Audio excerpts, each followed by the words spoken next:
Hey there, internets. So, well, I'm still working on a computer. Gotta figure out what I want. I need to figure out the hardware side of things, what I should be ordering, because I haven't bought a computer in like 8 years. For myself, at least. Where this kind of stuff would matter, like video cards and that stuff. But I was going to be thinking to talk about some of the gun cases in front of the Supreme Court and some that we might want to see. But then kind of expanded to talk about some other stuff and getting into the First Amendment. I'm going to cover those kind of first and get those out of the way because they're less broad sweeping by themselves, but very important because it gets into where the government should go and should not go.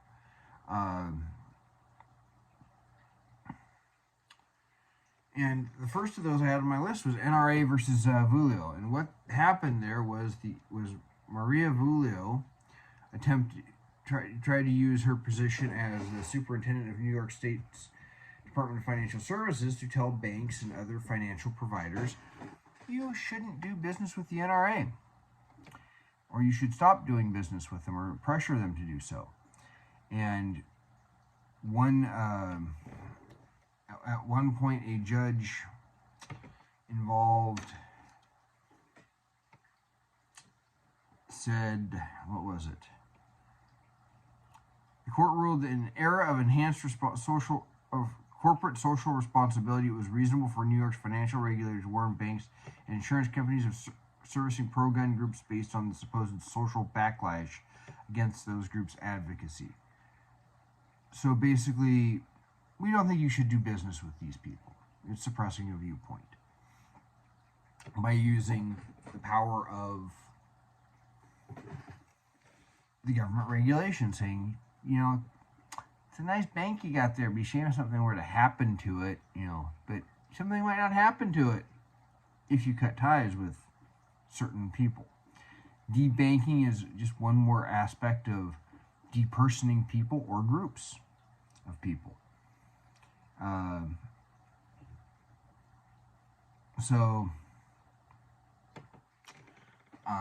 It was in her letter of guidance was written on official letterhead as well. And then you have O'Connor Radcliffe v. Garnier. It's where a public official who has a personal social media account, like a Facebook account, can they ban people if it's not just used for official purposes? Again, or if it's not used for official stuff at all. That's a issue coming up, and that's kind of a double-edged sword. I've noticed that some people seem to have two accounts. They have their public official account and their friends and family account. And then lastly, it's Murphy versus Missouri. And this is, they argue whether the respondents have Article 3 standing, but then it's can the government be pressuring social media companies to make decisions as far as should we suppress content? All of these are very disturbing ideas. In Murphy versus Missouri, this is stuff that I covered myself when I skipped over the Intercept article that Tim Pool read from. I went right to the documents, and it's very obvious the government was pressuring social media companies to suppress speech it didn't like. And so settling these questions on the First Amendment is going to be big. And it's not. And if you're a liberal person, you stumble across this, you need to understand. You think it's great, suppress the conservatives. What if the conservatives had the power to suppress you? Still sound like a good idea? Wouldn't to me. So that's what's going on there. But in the Second Amendment cases, we get far more interesting and far more broad-reaching considerations. Now, one of the not obvious Second Amendment cases is Looper Bright Enterprises versus Raimondi. In the Looper Bright case, it's challenging Chevron deference, and a lot of what the ATF has been doing is based on Chevron deference. So this case by itself hits up, but it also ties very much in with, they announced this week that they would take up Garland v. Cargill, which is a bump stock ban case. And that bump stock ban thing, look, I don't have a lot of desire to have a bump stock on a weapon. I'm not interested in the forced reset triggers. I'm not interested in owning some of these these workarounds to machine guns. I think machine guns should be legal. I think that the ban on them is unconstitutional. But if I'm going to want to get a machine gun, I'm going to get a machine gun. Otherwise, I'm not going to screw with it. But with this bump stock ban, this ties very much into the Looper case, because what you have in the case of the ATF is, number one, they said, oh, this is a legal item. And then they came back through and administratively said it's not. So which is it? The second thing is Congress has defined what a machine gun is. And almost anytime you read a state's law defining a machine gun, it says you pull the trigger once and you get multiple rounds, not manipulating the weapon to make it fire multiple times. Well, very, very fast. Or other things that, force the trigger to reset so you just keep your pressure on, but you're still forcing the trigger to reset and then pull again. These workarounds come because of bans. But Congress decides that, not the ATF. And Congress gives a definition that needs to be respected. That's part of what rule of law is. You can't just be sitting there saying, well, we think the law should be this other thing, and just administratively change it. That's not separation of powers. So the Garland v. Cargill case also is effectively, it goes after the Chevron deference situation. It goes after the administrative state. When people try and treat liking Trump as a yardstick for whether you're a conservative, I remind you that this bump stock thing came in because of Trump. This is part of the reason he is not a conservative. Okay? So you have a potentially farther reaching case in the case of Garland v. Cargill. Because the Looper Bright Enterprises, yes, it was about I think it's the EPA, but can the government say, you have to do this because of our interpretation of a law Congress has written? This other one is literally about separation of powers by the administrative state. They're very, very closely related and could be both much farther reaching than they obviously look. These are important cases, and one of them is really sliding under the radar of your mass media with that Looper Bright case. And then, but the one that everyone's focusing on, and this is where I think we should measure our expectations.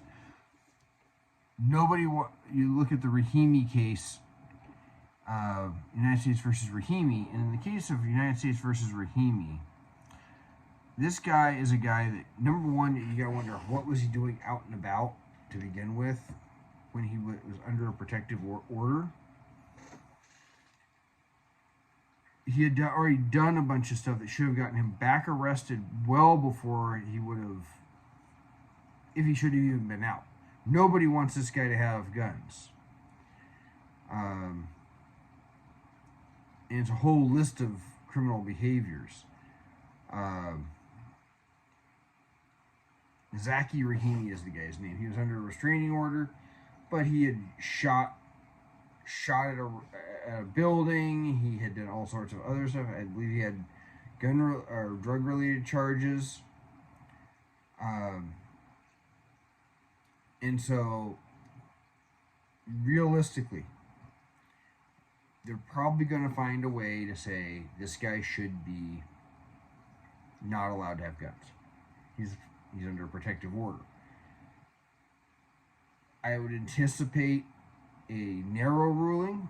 The ideal ruling is, of course, a 9-0 written by Clarence Thomas. That's the unicorn ruling where they say we affirm Bruin, and this is another long-standing tradition. And there is a long-standing tradition, even if it has racist origins, of disarming people that the government considers particularly dangerous individuals.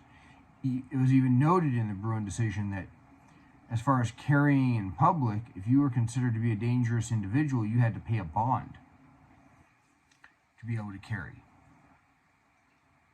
So, and you had to be, I believe, had to be adjudicated as being a dangerous individual. So, in the text as informed by history and tradition, that's probably going to be upheld in some way. And pretrial release on stuff, you know, they could argue that, hey, you didn't have to take the conditions, you could have stayed in jail.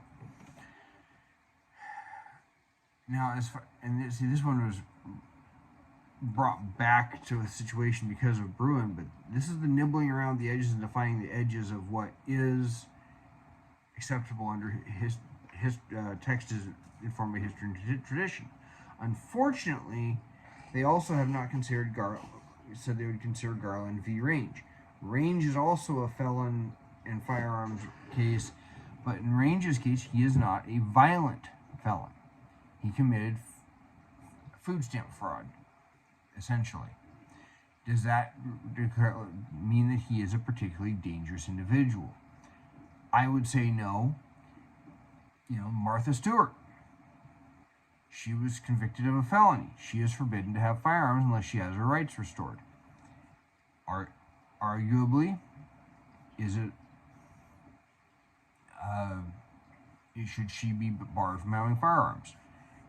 So those defining the edges of that really is not so much a thing. The thing with Rahimi is he wasn't convicted, and I think that's a big one that is going to people are going to forget. You can have a restraining order against you even without being convicted. So that's what's going on. Some of them have potentially far-reaching implications. Rahimi, not so much, unless they were to roll back some of the restrictions of Bruin. But I don't even anticipate that. To get to that, you would have to convince two of the judges that voted for Bruin to switch, and then roll back Bruin, which means you're probably going to get a narrow ruling to keep it so that a guy like Rahimi is a prohibited person. As for Garland v. Range, probably going to be a narrow ruling there if they will hear it, and I hope they do. Of course, everyone wants to hear the big stuff. Gun ban cases, magazine ban cases, feature bans. I think we're waiting on those. They got to work their way through the court. It'd be wonderful to hear it sooner, but there's only so much time in the year. So if not this year, maybe next year, because eventually these court cases are going to get past the appeals courts, circuit courts of appeals, and be up before the Supreme Court again, and then they're going to have to make some decisions, because you are seeing splits in the lower courts on those issues, and that's just a recipe for it. In fact, in the case of Garland v. Range, Garland v. Cargill, you have splits between the courts. So some appeals courts have said that was fine, some have not. This one is being challenged not upon, is a machine gun ban unconstitutional? Would the bump stock ban itself be unconstitutional? But on the issue of, did the ATF have the authority to put forth to make this decision? And I think if you look at the way they did it in the Constitution, they did not. But let me know in the comments what you think. Always look forward to comments. I try to respond to them, even if you disagree.